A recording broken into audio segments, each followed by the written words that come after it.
Okay, so let's recapitulate what we did yesterday. We did, first of all, we understood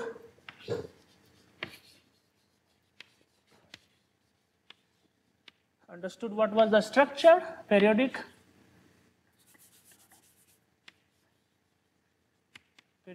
structure,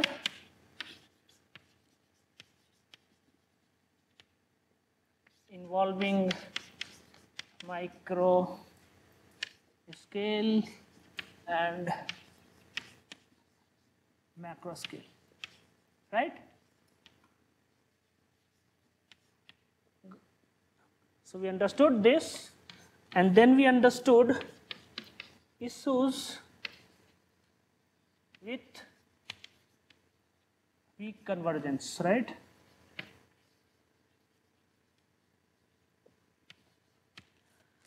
Then we tried to modify this problem by introducing fast scale into the test functions, and for that we understood the requirement of phi of the form x and y, where we need here periodicity, and then we understood we cannot do it directly, so we wanted little bit of regularity, and so on and so forth. And lastly, what we did, we defined to a scale, right?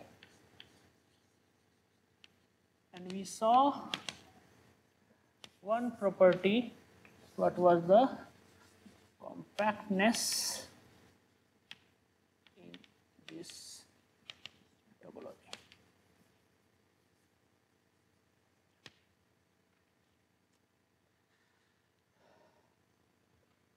And what was the exercise which I left?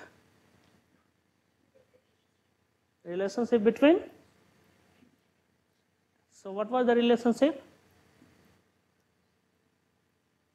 Did anybody work it out in the discussion session? Very good, very good. Yeah?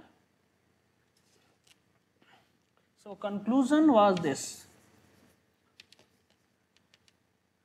To scale convergent sequence is bounded. Since it is bounded in a so let's start from here, what we are going to do today. So today we will again understand two more. There are lots of properties. I am not doing all. I am just doing those properties which I want to use for homogenization. That's all. Yeah? So far so good, right? You people are with me so far, or got lost? If you got lost after the class, you can ask me, or even tomorrow, whenever you want. Yeah? But if you did not get lost so far, so I want to do today two more properties as follows. In the format of theorem of, sorry, it's in Spanish. Theorem number 2. We did one lemma and one theorem, right, last time.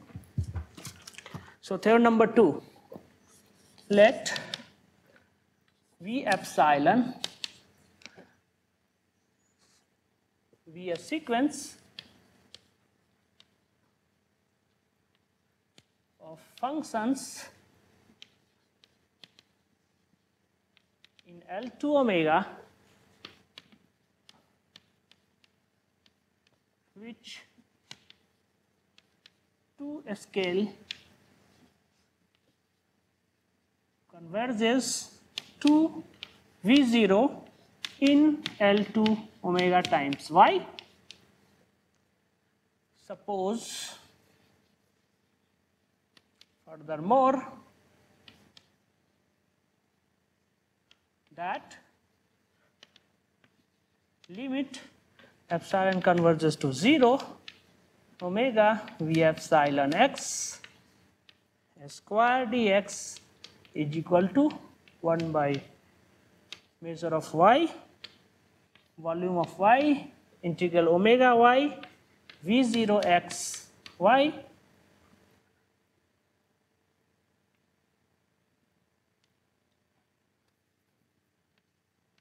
xy dx dy. Then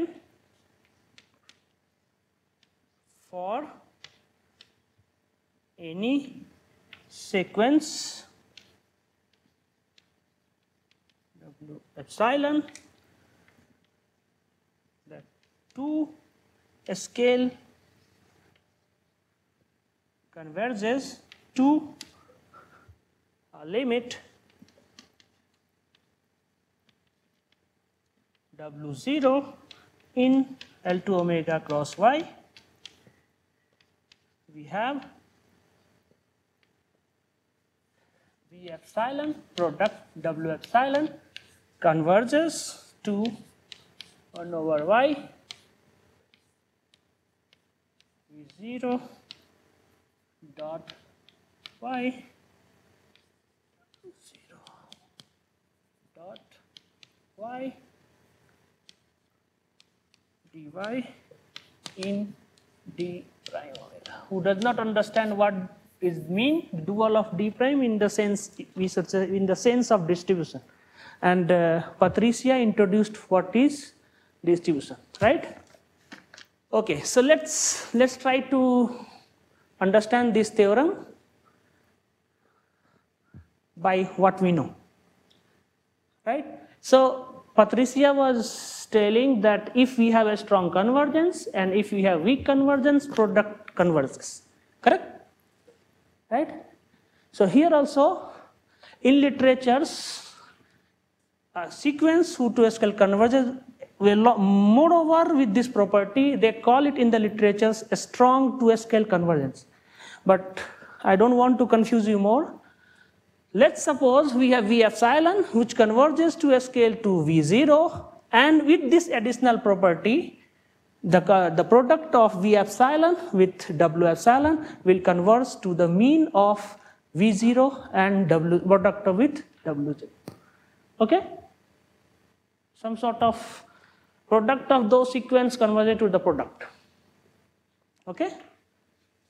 So this was true when we were studying weak convergence and a strong. One strong, one weak, both converges to the product of the limits. Correct? And so is some sort of, we are imitating, not exactly, but some sort of for the 2 scale topology. Yeah? Doubts? No. Okay, let's prove this. Proof is a bit technical. Stay with me. Don't write down because everything given in the book which I told you have to buy. And so don't write down, just stay with me and try to understand the steps by steps. Yes, I will try not to skip too much, but if I will be short of time, I will jump a little. If I will be short of lots of time, I will jump eventually. Yeah. So stay with me and let's see how it goes. So I am saying, I am using first of all the density argument. Density gives us phi n, a sequence in L2 omega C periodic y such that phi n converges to V0 strongly in L2 omega cross y. Let's write this as equation number 1. And let's write this as equation number star. Why I can find a sequence?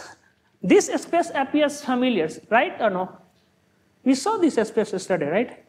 So we can find a sequence for any V0, for any function in L2 omega such that this sequence converges to that V0. for this particular limit point V0, we can construct a sequence in this space such that phi n converges to V0 strongly in L2 omega times y. This is a density property. If you have not seen it yet, no problem. Just believe me that it's possible to construct a sequence in this space such that it will converge in L2 norm to V0. Okay? Good? Okay. Next step. So what it is equivalent to say? It is equivalent to say that we can construct a sequence such that phi n minus V0 square dx limit n tending to infinity omega is equal to 0. Omega times y, sorry. Omega y dx dy. Okay, this is the definition of a strong convergence, right? In L2? Fine? Okay, so let's write down, let us consider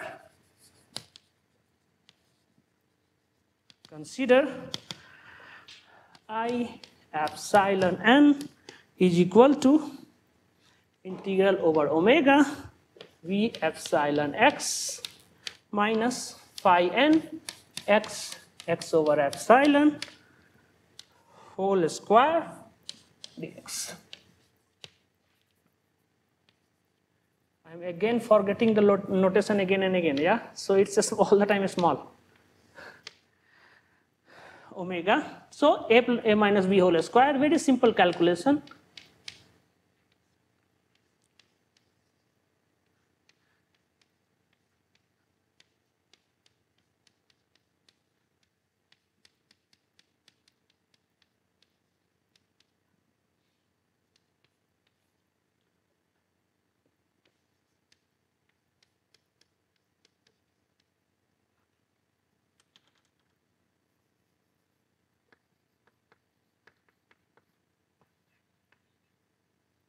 So okay, this is fine. Why I am constructing it, I will explain it in a bit. But so far, if we denote I epsilon n as the difference of v epsilon and phi n, so does it make sense to write phi n x over epsilon? Right? We saw that in this space, it makes sense, correct? If it is not that regularity is completely missing, we cannot write, right? I was trying to hint that we need regularity at least in one variable, either in x or y, or periodicity we need it for the second variable, yeah, for the y. So it makes sense to write phi n x over epsilon because phi n is in this space. Make sense? Okay. From here, what we can say? From here, what we can say? Limit epsilon n tends to 0. What we can say when limit epsilon tends to 0, I epsilon n is equal to limit epsilon tends to 0, both sides. Let me write down epsilon n1 minus 2 I epsilon n2 plus I epsilon n3, where I am denoting I epsilon n1 as the first term here, second term here, and third term here, respectively. Okay? So it's independent of n, but still I am trying to be consistent with the notation, and later when we will pass the limit with respect to n, I will just declare it as independent of n and pass it out. Okay? Yeah. So let's see what is the limit of epsilon tends to 0. I epsilon n1 is limit epsilon tends to 0 omega v epsilon x modulus square dx. Correct? What is this term? Let's see the hypothesis. What is the hypothesis? From star, it is 1 by norm of y, integral over omega, integral over y, v0 xy plus a square dx dy. Correct? From a star. Correct? This is the hypothesis. Where should I go now? Here.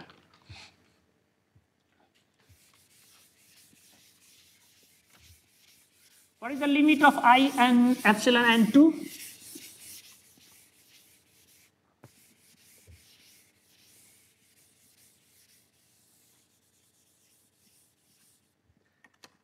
What is the limit of I epsilon and 2?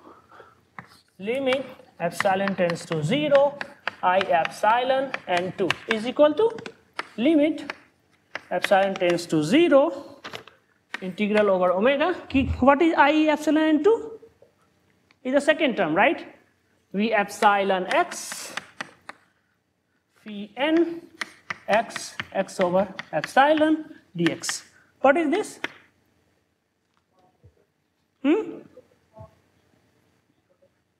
Yeah, why? Because of the hypothesis that V epsilon 2 scale converges to V0. Okay? So I can write omega by the definition of 2 scale convergence V0 xy phi n xy dx dy. Okay. What is limit epsilon tends to 0, I epsilon and 3? It is equal to limit epsilon tends to 0, integral over omega phi n x, x over epsilon modulus square dx. This thing is equal to?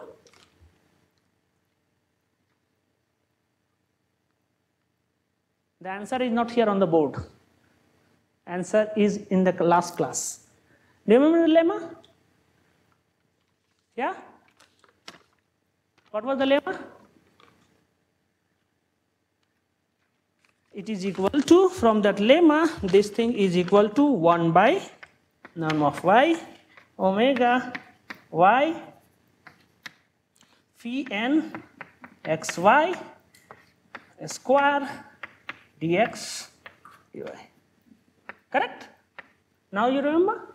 We were having the lemma from the properties of the functions which belong to L2 cy. Right? L2 omega cy. Correct? This was the one of the property. And so we can say from lemma 1. Okay, so now we have 3 convergences. Let's write down all together. So it will be equal to limit, hence limit epsilon tends to 0, I epsilon n. This thing is equal to 1 by measure of y omega y v0 xy square dx dy minus 2 by measure of y omega y v0 xy phi n xy dx dy plus 1 by measure of y omega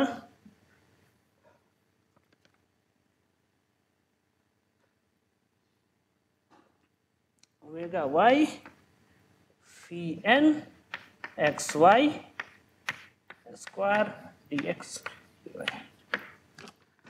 Am I right? So far it's right or not?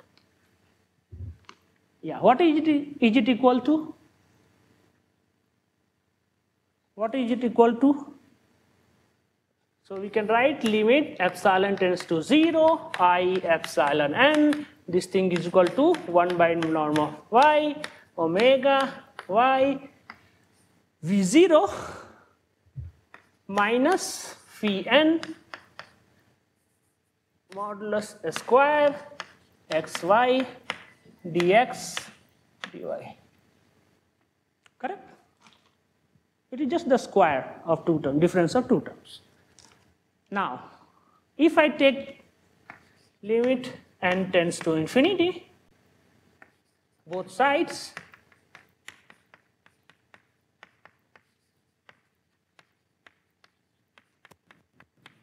What is this is equal to?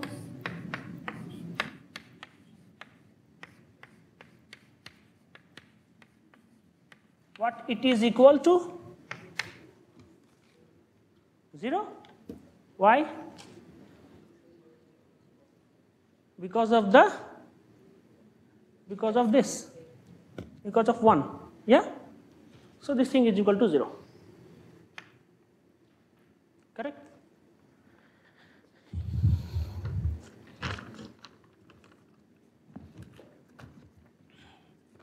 This is from 1. Let us denote it by 2. Okay. On the other hand,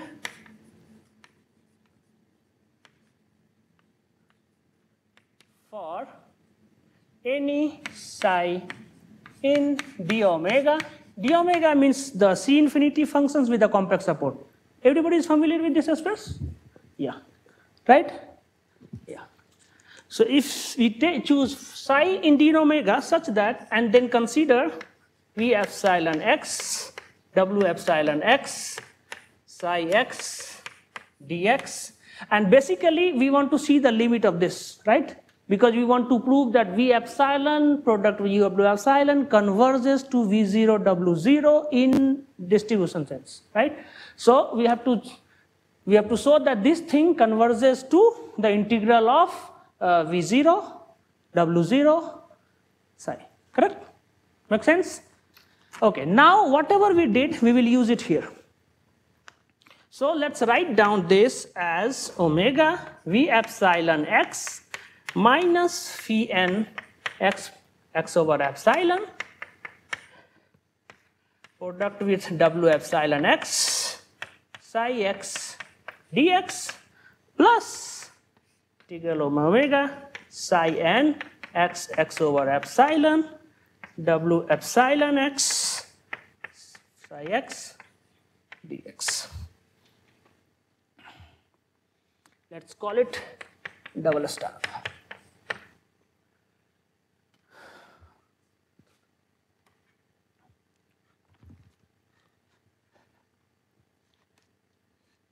Now these things are not required.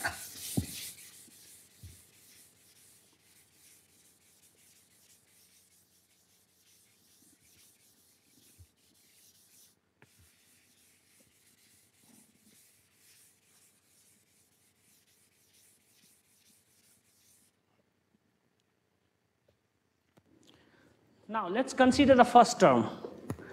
Limit epsilon tends to 0, the first term integral over omega V epsilon x W epsilon x phi x dx is equal to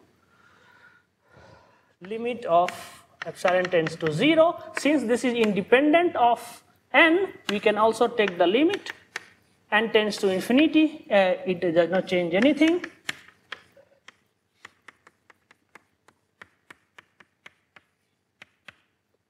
And then we will use the expression which I wrote there.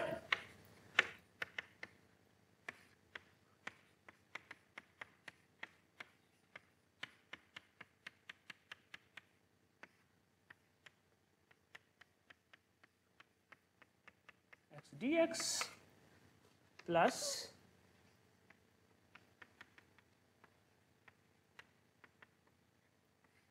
omega psi n x over epsilon W epsilon x psi x dx.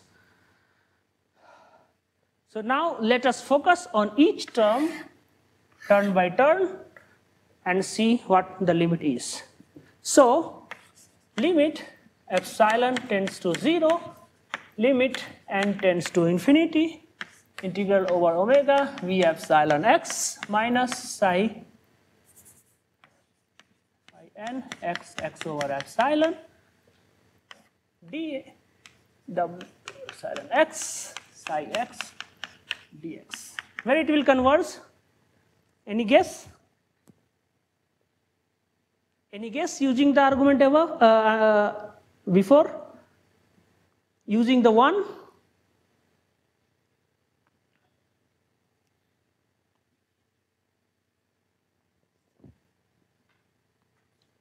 No?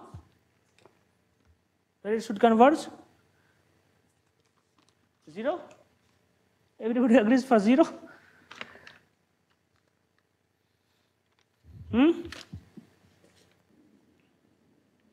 Everybody agrees for 0 or anybody has doubt? Basically, we can apply here V epsilon x minus psi n x x over epsilon W epsilon x psi x dx modulus less than equal to, we can write V epsilon using Helder's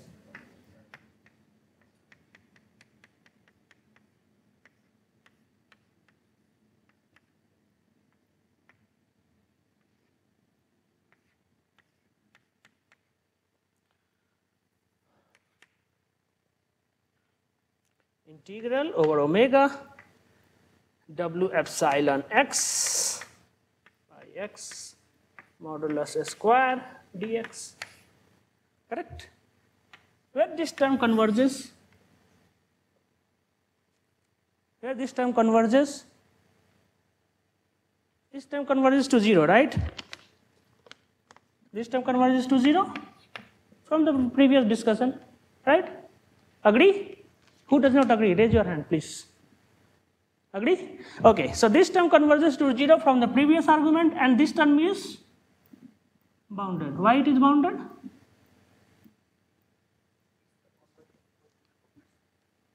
Exactly. Very good, very nice, super. So finally this term converges to 0 when epsilon and n tends to 0. So this term converges to 0, which was the first term of this equality. So finally this term converges to 0. Correct? Where the second term converges?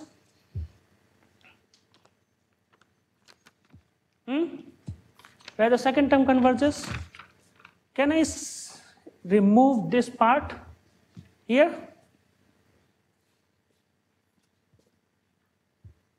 Can I remove this part?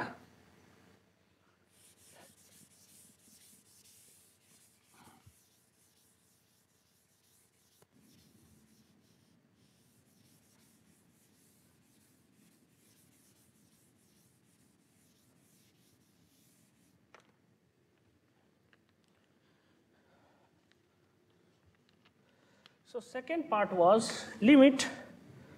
What was the second part? Second part is easy to see, right? Second part is easy to see? Second part is easy to see or not?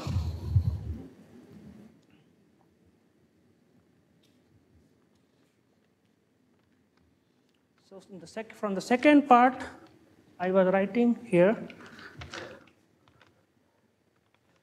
we have limit n tends to infinity and limit n epsilon tends to 0, omega phi n x x over epsilon W epsilon x psi x dx.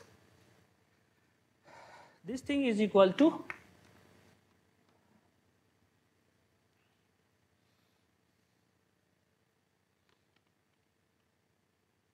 if we denote this part as xi epsilon x is equal to W epsilon x psi x dx. So this will go to 1 by norm of y. To be more precise, limit n tends to infinity, limit epsilon tends to 0, omega y psi n x psi n xy w0 xy psi x dx. Correct? So far we did not take the limit as n tends to infinity. Psi n.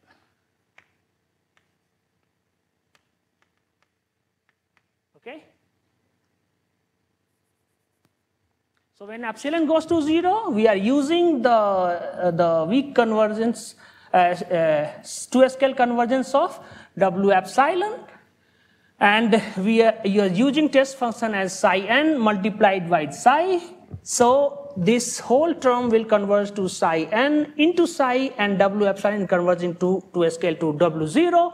So we will have finally this term. Agree? Agree? Let's proceed.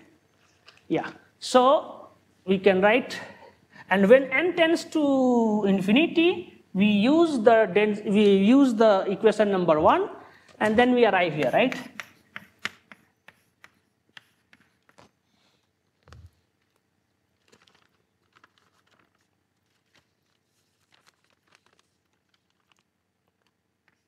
Psi n goes to V0 xy. This is W0 xy psi x dx.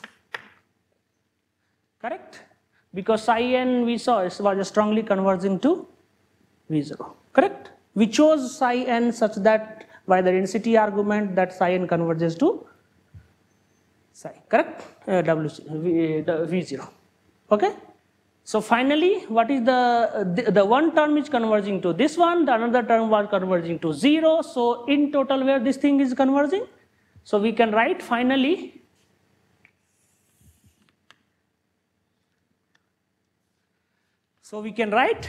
limit epsilon converging to 0 integral omega W epsilon x V epsilon x psi x dx is equal to integral over 1 of norm of y V0 xy W0 xy dx. Correct? Making sense? Completely or partially? Anybody got lost? No? Psi? Sorry, yes, you are 100% right. Psi xy, no. Psi x, yes, psi x dx. Okay? So this thing we were supposed to prove. Correct? Making sense? So the statement which we gave that if we have something more than the 2-scale convergence, the product of two sequence who were converging in 2-scale sense will converge to the product of the limit. Let's go. So as I promised, we will see two properties today. So one property was this, and the second property is this. Can I remove here?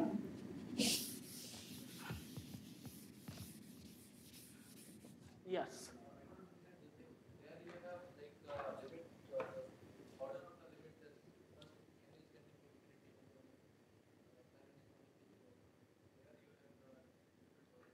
You are saying the limit is interchanged.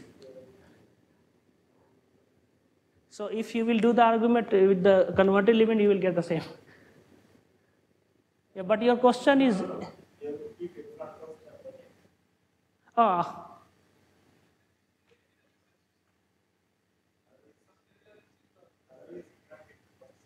Yeah. It's a printing mistake, right? Yeah.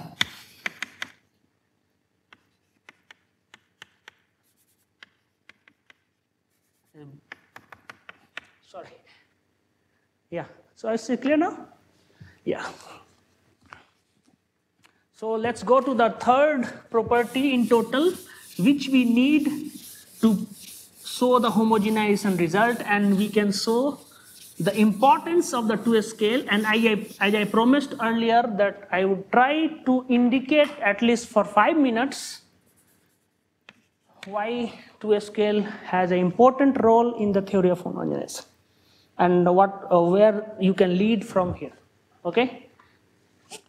So the third property is let V epsilon be a sequence of functions in H1 omega such that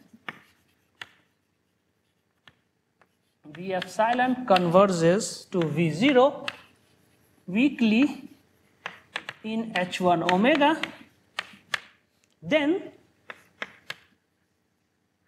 V epsilon 2 scale converges to V0, and there exists a subsequence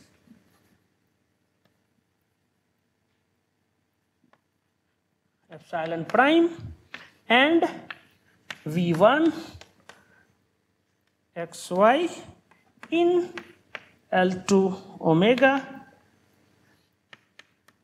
W per y such that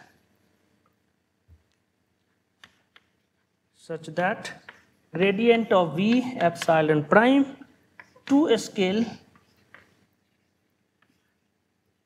converges to gradient of x V0 plus gradient y V1. So here gradient x means I am taking the derivative of V0 with respect to x variable and a macroscopic variable, and here I am taking the derivative of V1 with respect to y variable. Okay? Okay? If you agree with the statement, then I would like to point out some important facts.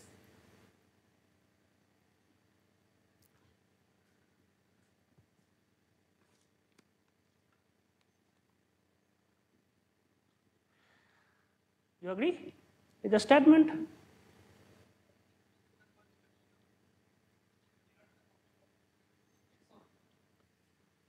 Yes. So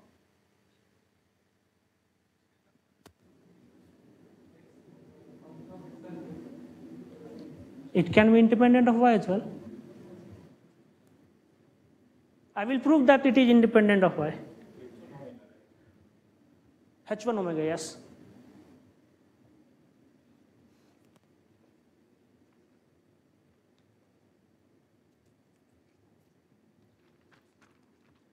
Is clear the statement? If you have a sequence which is converging weakly in H1, then this sequence will converge to 2 scale to V0, and there will be a subsequence of this sequence whose derivative will converge to the derivative of V0 plus the derivative of V1. Existence of V1 will be proved during the proof of the theorem.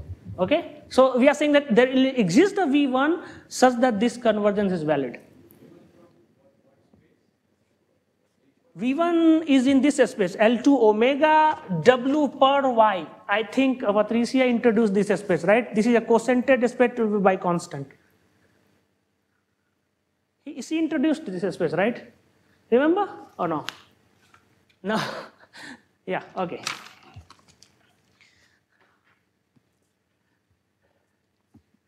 Can I remove this part? Yes?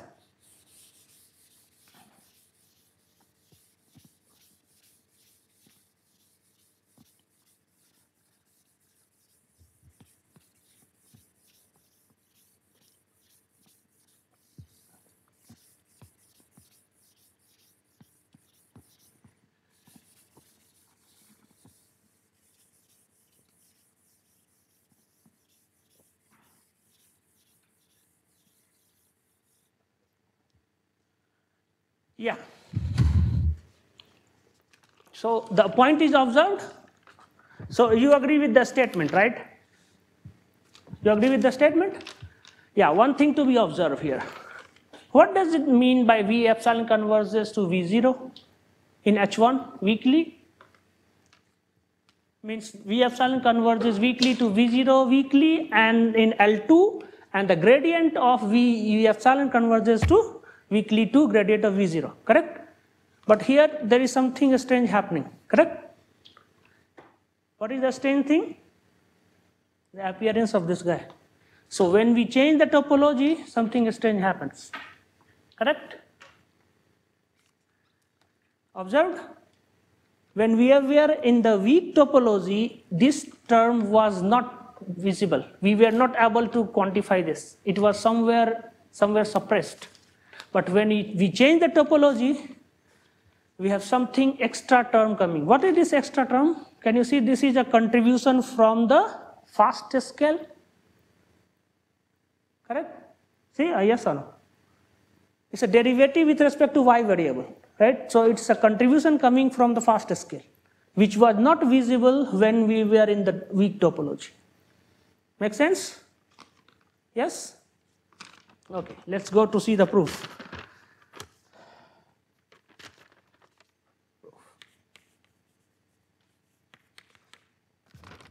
We know that weak convergence imply boundedness. So V epsilon is bounded in H1 of omega. Hence, we can abstract a subsequence. It means, first of all, V epsilon is bounded in L2 omega, and gradient of V epsilon is bounded in L2 omega,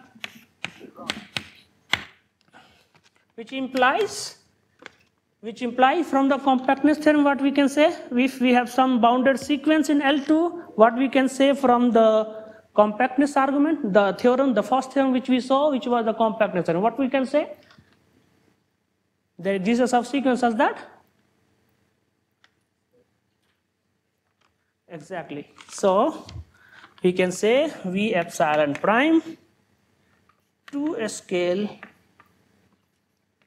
converges to V in L2 omega times y, and gradient of V epsilon prime to scale converges to V capital in L2 omega times y to the power. Hence,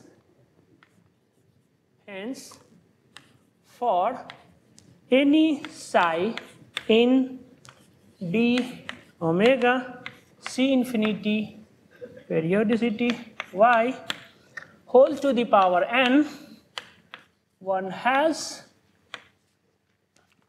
limit epsilon prime tends to 0, omega gradient V epsilon prime x psi x over epsilon prime dx is equal to 1 by measure of y. This is just the definition of two-scale convergence. Exy psi xy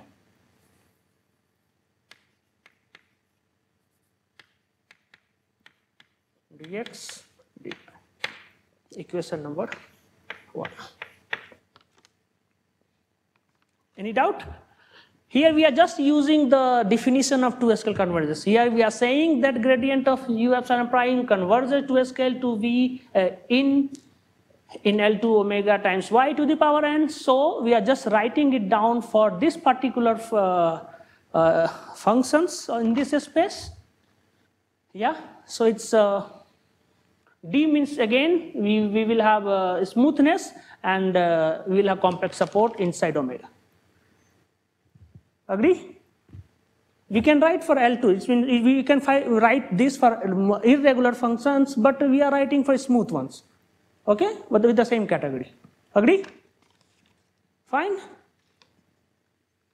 Yes or no? There are two. I said you. There are 3 options. Yes? No? I don't care. Yeah? Yes. Okay, now by the definition which was introduced by Patricia in her first lecture, by the definition of distribution derivative, we can write gradient of V prime epsilon prime psi x over epsilon prime dx is equal to minus omega n is I is equal to 1 to n V epsilon prime x. What we can write now? I just want to use the definition of the distributional derivative, and I want to transfer the derivative here. Okay? What we can do? What we can write? This is the derivative with respect to x variable. So we have two x variables here. So we need to work a little bit, use the chain rule, and then we need to write down Vxi x over epsilon prime plus 1 by epsilon prime dou psi by dou yi x over epsilon prime dx. It's all right? Did I do it correctly? This is the thing, if you don't answer, I will get you admitted in the school. So I just took the derivative of this. So it has x involved in the two parts. So first of all, I use the chain rule for this. And then the second one, 1 by epsilon prime came out because I derived with respect to yi. That's all. Yeah? Okay. Now let's go here.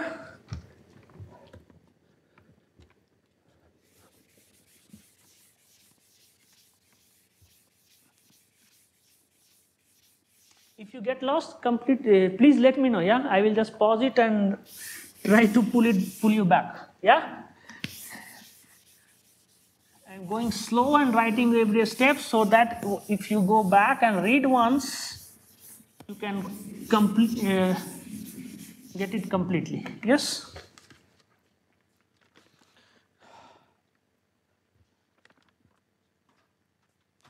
She wants to do something.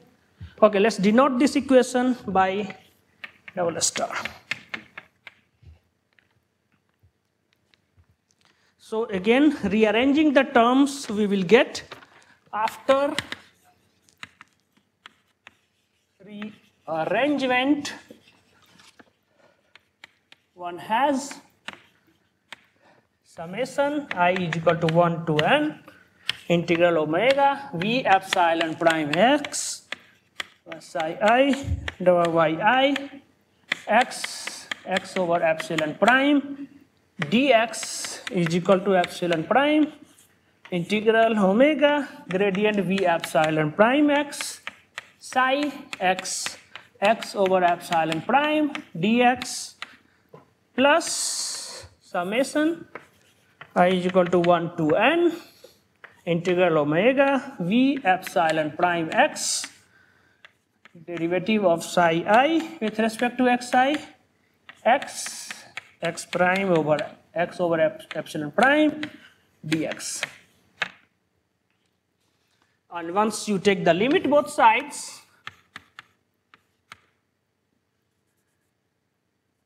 you have to take the to 0. So what I did, I just rearranged. I just removed the epsilon prime from the denominator and multiplied both the sides. Agree? Simple calculation? You are copying. You are serious. I said don't copy. Just try to follow. Yeah? Okay. So can anybody tell me what is the limit of the first term?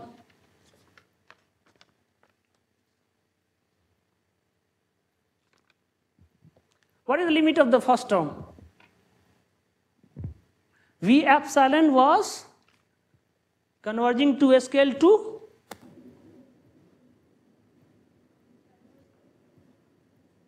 I wrote it somewhere here. a small v. There are two different types of v, a small v and capital V. Okay. So first term, this term is going to omega a small v x psi I yi x y dx. Correct? This is fine, right? Where the second term goes? Where the second term goes? Second term goes where? Gradient of v epsilon prime is converging to a scale to capital V, right? But they have epsilon prime sitting here. What to do with that? Oh, sorry. Thank you. It is very important. dx dy, yeah. dx dy 1 by this omega y. Happy? Yeah, sorry, it was my fault. Yes. So, second term, what will happen? It is convergent and we are multiplied with something which is converging to 0, means totally they will go to 0. Correct? So, let me write down here 0 plus. What will happen here? What will happen here?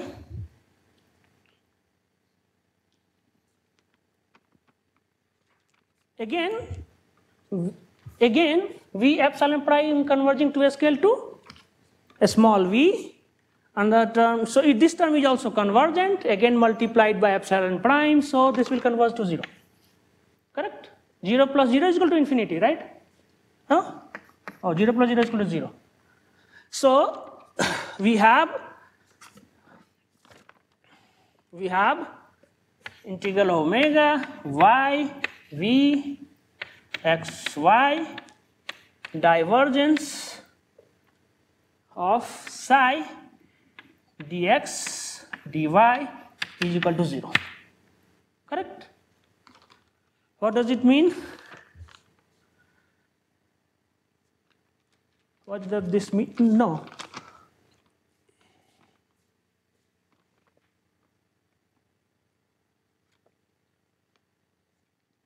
Psi is equal to 0.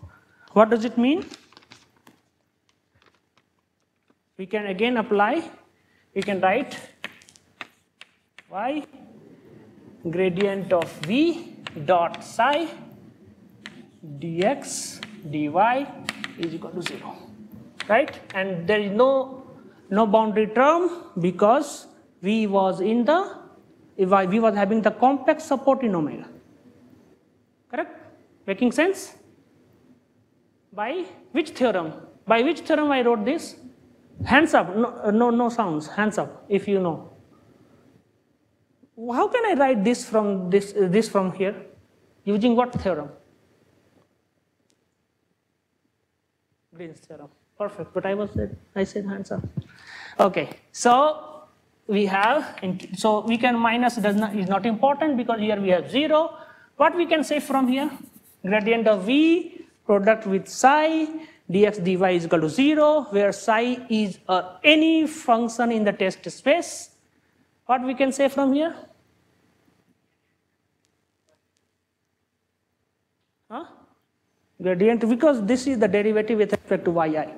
So when we take it's perfect. So this means of psi y is equal to 0. What does it mean? Oh, v is equal to 0. It means v is independent of variable y. Okay, so it means vxy is a function of x. Correct? And what is the candidate it should be?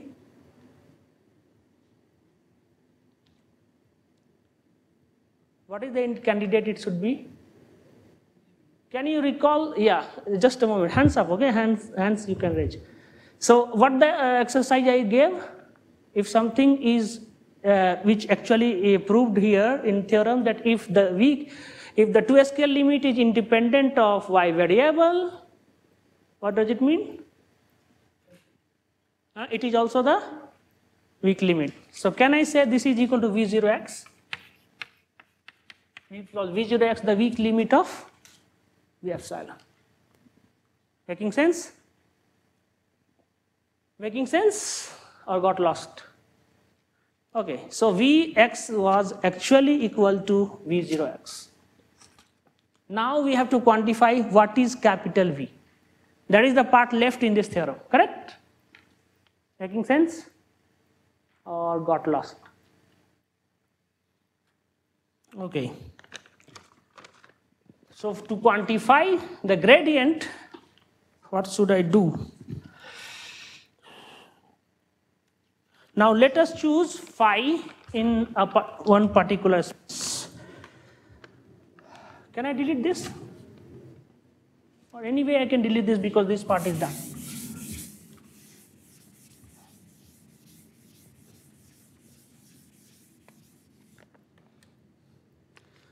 So now let us choose now psi in the space d omega c infinity y periodic elevated to n such that divergence with respect to y variable of psi is equal to 0 using double star, which I wrote there.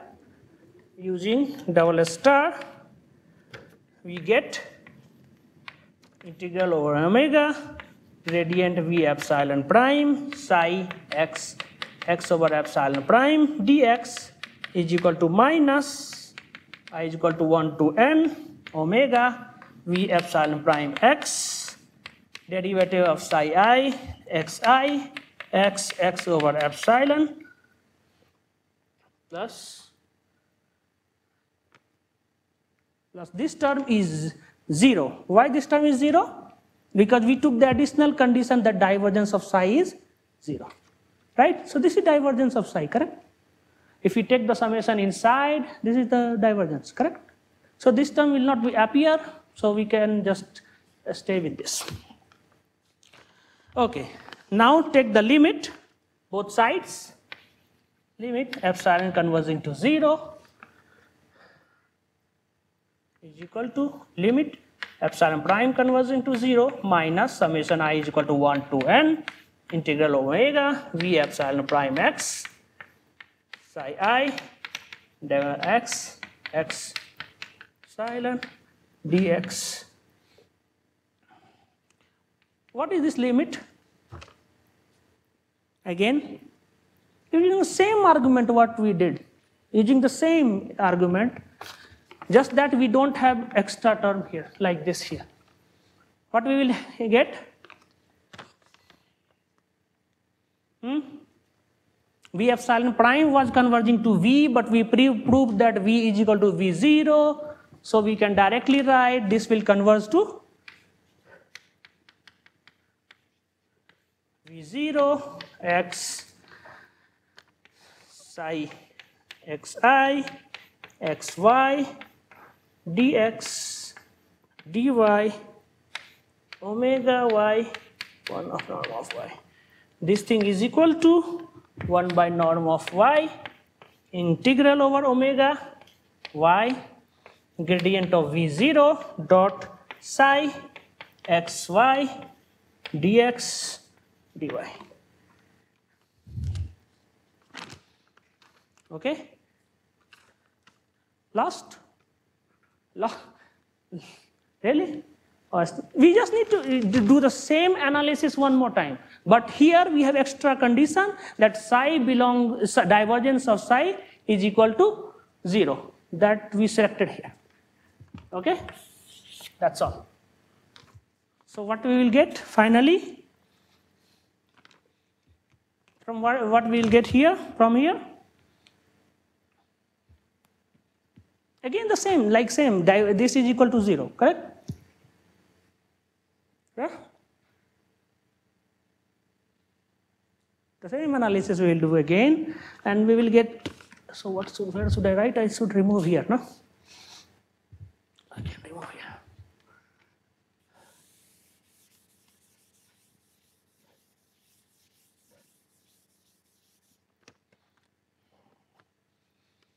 So here we have,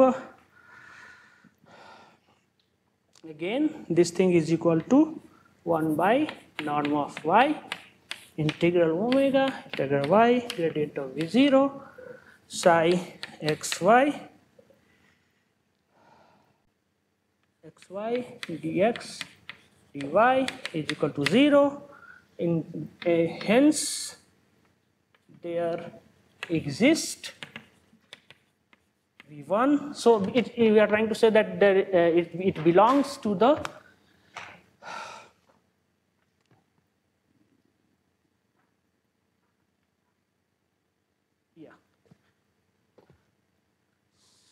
So combining gradient to u0. Yes. So there exists a v1 in the space L2 omega, v periodic y, such that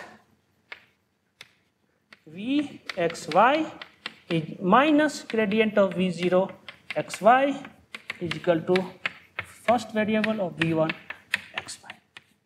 We are trying to say that there exists, when we take the test function, in this space, whose divergence free space, we will always get a function, it belongs to the orthonormal space, so we will always, orthogonal space, so we can always find a v1 such that the difference is equal to the gradient of v1. Okay? Last.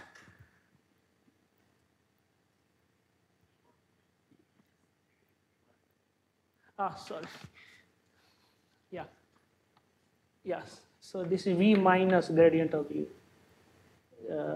Yes. Now it's fine, right? Sorry.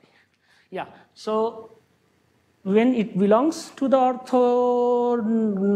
orthogonal space of the divergence free space, we will always find a v1 in the space such that we can write v minus gradient of v0 is equal to gradient of v1 with respect to y. Correct? How? It's not, I am not going to prove. It's a, if you want to see the proof, I can just suggest you some books like, there is a book by Kesavan. He writes, right? He writes this proof. Yeah. So there you can find the proof. So this was actually, we were trying to prove that if Vxy is the, so this was the limit of gradient of v epsilon prime and 2 scale limit, and 2 scale limit is basically the gradient of the 2 scale limit of v epsilon prime and with some extra term which is the gradient of another function v1 with respect to the first variable.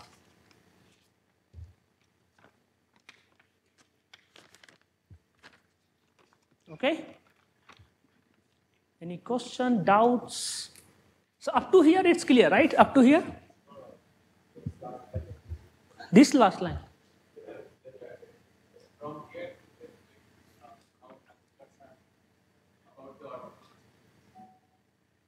No, orthogonal space concept is here. V minus gradient of V0, phi is equal to 0. It's like an inner product. And V belongs to divergence free space. Okay? Then you can always find a V1 such that this thing can be written in the term of gradient of V1. I don't remember the proof, frankly speaking, but I can tell you where it is. I read it many times. Yeah? Anything else more? Who got lost? And who were never present? So if no question, I'm done.